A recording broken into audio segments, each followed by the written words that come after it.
क्या आपने कभी सोचा है हमारा सबसे बड़ा युद्ध बाहर नहीं हमारे भीतर क्यों चलता है? एक ही परिस्थिति में दो लोग अलग अलग प्रक्रिया क्यों कर देते हैं? एक व्यक्ति कठिनाई में टूट जाता है जबकि दूसरा व्यक्ति कठिनाई में और मजबूत बनकर निकलता है।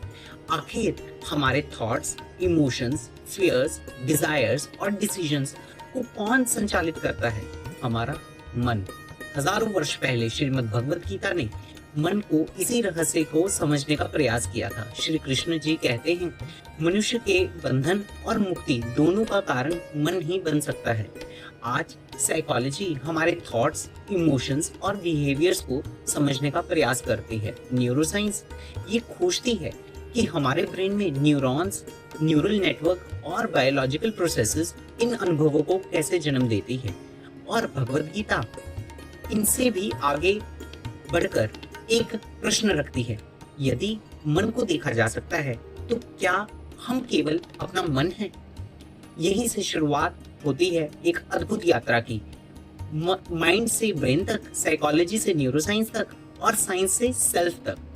हम जानेंगे हमारा माइंड कैसे काम करता है, थॉट्स कैसे बनते हैं, फियर और एंजाइटी हमारे बिहेवियर को कैसे प्रभावित करते हैं, हैबिट्स हमारे जीवन में कैसे बदलाव लेके आती हैं, इमोशंस हमारे डिसीजन को कैसे प्रभावित करते हैं, और सबसे महत्वपूर्ण, क्या हम अपने मन के स्वामी बन सकते हैं?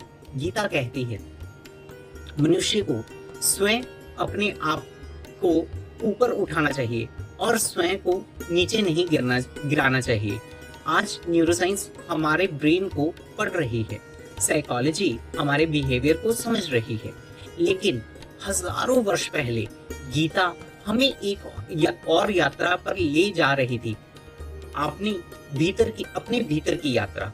तो आइए अगले कुछ एपिसोड्स में हम माइंड को केवल समझेंगे नहीं बल्कि उसे ऑब्जर्व करेंगे, साइकोलॉजी को केवल पढ़ेंगे नहीं बल्कि उसे अपने जीवन में देखेंगे, और न्यूरोसाइंस को केवल जानेंगे नहीं बल्कि समझेंगे कि हमारे ब्रेन हमारा एवरीडे लाइफ को कैसे शेप करता है। और भगवत गीता के प्रकाश में पूछेंगे, क्या मन हमारा सबसे बड़ा शत्रु है या हमारा सबसे बड़ा मित्र? क्योंकि शायद जिस दिन हम अपने मन को समझना शुरू कर देंगे उसी दिन हम स्वयं को समझने की यात्रा शुरू करेंगे। Welcome to the journey of mind, psychology, neuroscience, and the wisdom of Bhagavad Gita.